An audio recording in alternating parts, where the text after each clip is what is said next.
اصل میں تصدق حسین جیلانی صاحب نے آئینہ دکھایا ہے، ان کے اوپر بھی دباؤ تھا، ان کے بیٹے نے بھی خط لکھا تھا کہ نہیں جناب سپریم کورٹ کے چیف جسٹس صاحب ایسا نہ کریں، اس معاملے کو آپ نے دیکھنا ہے، اور پھر اسی طرح سے دباؤ پھر آپ کو پتہ ہے چند دن پہلے کچھ لوگوں نے اس قسم کی بات کی، نجم سیٹھی جن کے اندر شامل ہیں، کہ جج صاحبان گھر جاتے ہیں تو انہیں بھی پتہ ہے کہ ان کی جو بچے ہیں وہ کس کے ساتھ ہیں، ان کی فیملیز کس کے ساتھ ہیں۔ کچھ لوگوں نے ماضی کے اندر پاکستانی اسٹیبلشمنٹ کے حوالے سے بھی یہ بات کی تھی کہ ان کی فیملیز کس کے ساتھ ہیں، اور ڈیفینیٹلی فوج کے حوالے سے، فوج کے سینئر افسران کے حوالے سے بھی بات کی تھی، جس کو پھر خواجہ آصف جیسے جرنیلی لونڈوں نے اور طرح سے استعمال کرنے کی کوشش کی تھی ماضی کے اندر۔ جناب انہوں نے کہا کہ عدالتی وقار کی خلاف ورزی ہوگی کہ میں ایسے معاملے کی انکوائری کروں۔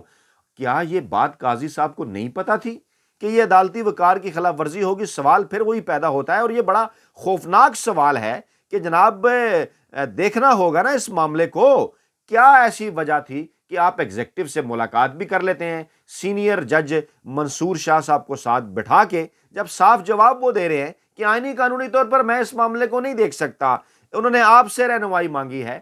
اسلام آباد ہائی کورٹ کے 6 جج صاحبان نے، آپ کو اس معاملے کو دیکھنا ہوگا، صاف جواب تھا یہ قاضی فیض عیسیٰ صاحب کو، تو پھر یہ حق بنتا ہے پاکستانی عوام کا سوال کرنے کا کہ قاضی صاحب کو کیا خدا نخواستہ آئین اور قانون کا نہیں پتا تھا؟ یہ تو ممکن نہیں ہے نا۔ قاضی فیض عیسیٰ صاحب تو بڑے مہان جج ہیں، اور سب کہتے ہیں کہ بڑا انہیں آئین اور قانون کا پتہ ہے، اور ان کی بڑی تعریفیں بھی وڈے اینکر ویلے کالم نگار ملازم صحافی عمران خان کے دور میں کیا کرتے تھے۔ تو کیا پھر سوال یہ پیدا ہوتا ہے کہ قاضی صاحب کیا کسی کی فرمائش پوری کر رہے تھے؟ پھر تو یہ بہت خوفناک معاملہ ہو گیا کہ اگر قاضی فیض عیسیٰ صاحب کسی کی خواہش پوری کر رہے تھے، اور اگر وہ کسی کی خواہش پوری کر رہے تھے تو پھر یہ بات پتہ چلنے کے بعد کہ تصدق جیلانی صاحب اب نہیں کر رہے کہ اس یک رکنی کمیشن کی سربراہی، ایک رکنی مطلب نہیں کر رہے، تو پھر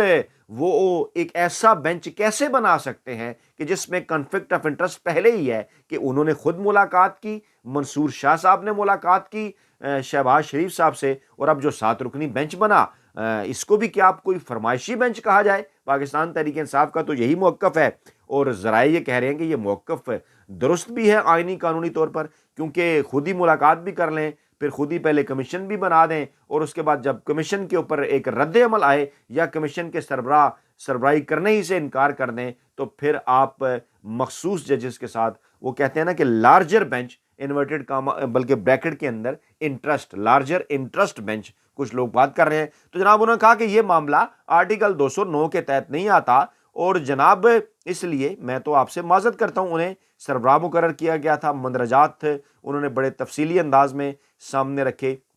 بڑی خاص چیزیں تھیں اس کے اندر، کیونکہ خط جو تھا وہ اسلام آباد ہائی کورٹ کے 6 جج صاحبان، جسٹس محسن اختر کیانی، جسٹس طارق مسعود محمود جہانگیری، جسٹس بابر ستار، جسٹس سردار اعجاز اسحاق، جسٹس ارباب محمد طاہر اور جسٹس سمن رفعت امتیاز کی جانب سے لکھا گیا تھا۔ یہ نام میں اس لیے رپیٹ کرتا ہوں تاکہ آپ کی جو ہے وہ یاد دہانی کے لیے کہ پتہ ہونا چاہیے کہ بیسیکلی ہوا کیا تھا، اور کہاں سے، کس طرح سے، کون سے 6 جج صاحبان نے جناب یہ خط جو ہے وہ اسلام آباد ہائی کورٹ کے 6 جج صاحبان نے یہ خط لکھا تھا۔ اچھا اس کے بعد کیا ہوا؟ وہ جو خط ہے وہ اس وقت بڑا وائرل ہے سوشل میڈیا کے اوپر، اور پورا بڑے زبردست طریقے سے انہوں نے چیزیں جو ہیں وہ قاضی فیض عیسیٰ صاحب کے سامنے رکھی۔ ڈیفینیٹلی سپریم کورٹ کے کیونکہ سابق چیف جسٹس ہیں وہ، تو پھر چیزوں کا ان کو پتہ ہے۔ پھر جناب سپریم کورٹ نے اس معاملے کے اوپر قاضی فیض عیسیٰ صاحب نے 6 ججز کے خط کے معاملے کے اوپر یو ٹرن لیتے ہوئے، بڑا یو ٹرن لیتے ہوئے جناب ہائی کورٹ کے جج کے خط کے معاملے پر از خود نوٹس لے لیا۔ اب سوال پیدا ہوتا ہے، اگر از خود نوٹس بنتا ہے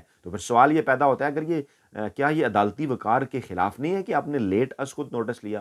کیا یہ عدالتی وقار کی خلاف ورزی نہیں ہے کہ آپ نے اگر از خود نوٹس بنتا تھا اور آپ از خود نوٹس لے سکتے تھے تو پھر اس میں پہلے کمیشن کیوں بنایا گیا؟ یقینی طور پر اب ان معاملات کی بھی تحقیقات ہونی چاہیے۔ کوئی میں بار بار یہ بات کرتا ہوں، دیکھا جانا چاہیے نا، ہو سکتا ہے جہاں اسلام آباد ہائی کورٹ کے جج صاحبان کے اوپر دباؤ ہے خفیہ اداروں کی جانب سے، اسی دباؤ کا سامنا سپریم کورٹ آف پاکستان کے جج صاحبان کو ہو، اسی قسم کے دباؤ کا سامنا قاضی فیض عیسیٰ صاحب بھی کر رہے ہوں، لیکن جو ہے اب اس طرح سے بات جو ہے وہ نہ کر پا رہے ہوں۔ دیکھا جانا چاہیے نا ان تمام معاملات کو، یقینی طور پر جو ہے وہ ان معاملات کو سپریم کورٹ کے فل کورٹ بینچ کو اس لیے بھی دیکھا جانا چاہیے کہ وہ دیکھیں کہ ان کے جو سربراہ ہیں چیف جسٹس قاضی فیض عیسیٰ صاحب، ان کے اوپر کیا کسی قسم کا کوئی دباؤ تو نہیں، معاملہ کیا ہے کہ انہوں نے از خود نوٹس لینا تھا، پہلے نہیں لیا، اب لے لیا، اور پھر جناب دیگر جج صاحبان کے نام ذرا سن لیں، جسٹس منصور علی شاہ، جسٹس یحییٰ آفریدی، جسٹس اطہر من اللہ، جسٹس مسرت حلالی، جسٹس جمال مندوخیل اور جسٹس نعیم اختر افغان۔ اچھا، اب اس کے اوپر بھی کچھ سوالات ہیں، وہ کیا سوالات ہیں؟ وہ سوالات جناب یہ ہیں کہ جناب جسٹس منیب اختر اور جسٹس عائشہ ملک کو بینچ میں شامل نہ کرنے سے ہم کیا مراد لیں؟ کیا یہ مراد لی جائے کہ خط جیسے اس اہم ترین معاملے کے اوپر جو ہے کوئی فرمائشی بینچ جو ہے وہ تشکیل دیا گیا ہے؟ کیا بالکل سوالات تو اٹھ رہے ہیں، کیونکہ قاضی فیض عیسیٰ صاحب تو علم بغاوت بلند کیا کرتے تھے جسٹس بندیال صاحب کے دور میں، اور جناب ان کے فیورٹ یوٹیوبرز اور صحافی بڑے اینکر ویلے کالم نگار ملازم صحافی جو ان دنوں بڑے بے چین ہیں، ہم انہیں سمجھایا کرتے تھے کہ مت لگائیں امیدیں قاضی فیض عیسیٰ صاحب سے، جیسے آپ نے امیدیں نواز شریف سے لگائی تھیں کہ وہ انقلابی ہیں، جیسے آپ نے امیدیں حامد میر صاحب سے لگائی تھیں کہ وہ بڑے انقلابی ہیں، تو وقت نے ثابت کیا کہ وہ رانگ نمبر تھے۔ تو ایسا ہی ہم نے آپ کو کہا تھا کہ ذرا تھوڑا حوصلے سے کام لیں، دیکھ لیں۔ ہم تو یہ مزدور صحافی بار بار آپ کو یہ بات بتا رہے تھے کہ ذرا دیکھ لیں تھوڑا سا، ذرا کہ قاضی فیض عیسیٰ صاحب کو ذرا کھل کر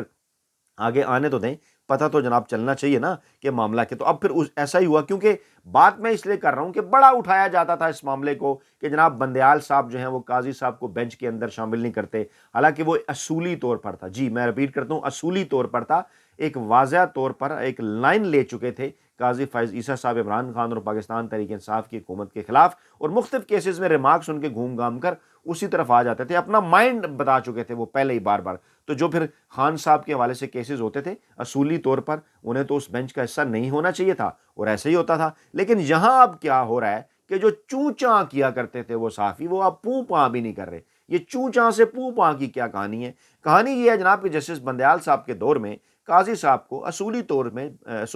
طور پر بینچ میں شامل نہ کرنے پر جو ملازم صحافی ہر وقت چوں چاں کیا کرتے تھے، اب وہ قاضی صاحب کی جانب سے جسٹس منیب اختر اور جسٹس عائشہ ملک صاحبہ کو غیر اصولی طور پر بینچ میں نہ شامل کرنے پر پوں پاں بھی نہیں کرتے۔ اور جناب سوالات تو پیدا ہوتے ہیں نا کہ جناب ایگزیکٹو سے آپ ایک غیر آئینی غیر قانونی ملاقات بھی کر لیں، اور اس کے بعد پھر جناب منصور علی شاہ صاحب اور آپ اس بینچ کا حصہ بھی بن جائیں، پھر قوم کا حق ہے یہ سوال پوچھنا کہ جناب آپ تو فل کورٹ کے بڑے حمایتی تھے، آپ تو فل کورٹ کے بڑے شوقین تھے، آپ تو لائیو سٹریمنگ کے بھی بڑے شوقین تھے، اور لائیو دکھائے جانے کے فیصلے کے حوالے سے کہ تو پوری قوم کو پتہ چلے ہے کیا، تو کیا وہ پلینگ ود دا گیلریز تھا؟ کیا اس میں کچھ انٹرسٹ تھے؟ معاملہ تو اب ہے نا جناب عوامی انٹرسٹ کا۔ یہ جو 6 ججز نے خط لکھا ہے یہ کس کے لیے؟ عوام کے لیے لکھا ہے نا، انصاف لینے کے لیے عوام جاتی ہے۔ تو انصاف کے نظام کے اوپر جب اتنے بڑے بڑے سوالات ہیں تو پھر یقینی طور پر اس معاملے کی لائیو سٹریمنگ تو ہونی چاہیے، تمام کے تمام 14 جج صاحبان کو فل کورٹ بنا کر جو ہے وہ آپ جو ہے وہ پاکستانی عوام کو انہیں موقع دیں انہیں سننے کا کہ معزز جج صاحبان جو سپریم کورٹ آف پاکستان کے ہیں وہ اس اہم ترین معاملے کے اوپر جو ہے وہ کیا موقف رکھتے ہیں۔ اچھا، اسی دوران پھر جناب آتی ہے خبر کہ توشہ خانہ کے اندر جناب عمران خان اور بشریٰ بی بی کی سزائیں معطل، رہائی کا حکم۔ پاکستان تحریک انصاف کے لیے بڑی خبر، سیلیبریٹ بھی کر رہے ہیں، لیکن اس کا ایک اینگل اور بھی ہے، کیونکہ مسئلہ یہ ہے کہ یہ جو سزائیں ہیں یہ جو عمران خان کو دی گئیں یہ مکمل طور پر غیر آئینی اور غیر قانونی تھیں، اس کیس کے اندر کچھ نہیں ہے، تو یہ سزائیں معطل نہیں، یہ سزائیں ختم ہونی چاہیے تھیں، یہ سزائیں کالعدم قرار دی جانی چاہیے تھیں۔ لیکن اب اس معاملے کو لٹکا کر، پہلے بھی تو یہی بات کر رہے ہیں نا، اسلام آباد ہائی کورٹ کے 6 جج صاحبان، ان 2 جج صاحبان کے علاوہ یعنی چیف جسٹس عامر فاروق صاحب یہ کیس سن رہے تھے، جسٹس میاں گل حسن اورنگزیب صاحب یہ کیس سن رہے تھے، اور جناب آج جو پروزیکیوٹر ہیں قومی احتساب بیورو کے، انہوں نے بھی کچھ اسی قسم کی بات کی جناب۔ انہوں نے کہا کہ جناب واقعی یہ تو پھر موقف تو یہی بنتا ہے ہمارا بھی، ان کے اس موقف کے نتیجے میں ہی یہ جناب سزائیں معطل ہوئیں۔ تو ڈیفینیٹلی کچھ سوچا تو گیا ہوگا نا کہ سزائیں معطل تو پہلے بھی عمران خان کی ہوئی ہیں کیس کے اندر، لیکن معاملہ وہاں کیا تھا کہ لٹکایا گیا، اور اسی سزائیں معطل کو بنیاد بنا کر عمران خان کو الیکشن سے بھی مائنس کیا گیا، بلے کا نشان بھی نہیں ملا، اور ساری چیزیں، تو یہ سزائیں جناب ختم ہونے والی تھیں۔ اور پھر جناب ابھی سائفر کا معاملہ ہے، وہ بھی کل ہے، اور اس کی کے اوپر بھی سماعت ہونی ہے، اس کیس میں بھی فارغ ہونا ہے، اس پلیٹ فارم کے اندر ہم آپ کو بتا چکے ہیں۔ اور پھر اس کے بعد رہائی جو ہے وہ سامنے عمران خان کی جو ہے وہ لکھی ہوئی نظر آ رہی ہے۔ اور اب اسی کانٹیکسٹ کے اندر آپ دیکھیں نا، یہ سزائیں معطل ہو گئیں، رہائی کا حکم ہو گیا، تو سوال یہ پیدا ہوتے ہیں کہ پھر عمل اس پر کیسے ہوگا، کیوں کر ہوگا؟ کیونکہ کچھ اور کیسز آپ نے ڈال رکھے ہیں اسی طرح کے عمران خان کے اوپر، اور جو سب مکمل طور پر اسی طرح سے جعلی اور جھوٹے ثابت ہوں گے۔ لیکن سر دست آج کی یہ جو بڑی ڈیولپمنٹس ہیں، تین اہم ترین: عمران خان کی سزائیں معطل ہونا، پھر جیلانی صاحب کا جو ہے وہ کمیشن کی سربراہی سے انکار، پھر قاضی صاحب کا ایک سو موٹو نوٹس، اور پھر اس قسم کا بینچ جو ہے وہ 7 رکنی تشکیل دینا یو ٹرن لے کر، یہ یقینی طور پر آگے جو پاکستان کے آئندہ چند دنوں کے سیاسی حالات ہمارے سامنے آنے والے ہیں ان پر انتہائی گہرے اثرات ہوں گے ان کے۔ تو جناب اپنا بہت خیال رکھیے گا، دعاؤں میں یاد رکھیے گا۔ نئی ویڈیو کے ساتھ جلد حاضر ہوں گے، اللہ نے کے مان۔ اور روابط عمران خان کے ساتھ اب بھی جاری ہیں۔ گنڈا پور صاحب نے بھی ملاقات کی ہے، ایک پیغام عمران خان کے پاس پہنچایا ہے اسٹیبلشمنٹ کی جانب سے جو شہباز شریف نے انہیں دیا تھا، اس کے اوپر بھی تفصیلی بات ہوگی اگلے ولاگ کے اندر، کیونکہ ویڈیو بڑی ہوگی ہے تو مزید تفصیلات کے ساتھ اگلے ولاگ میں حاضر ہوں گے۔ اپنا خیال رکھیے گا، اللہ نے کے مان۔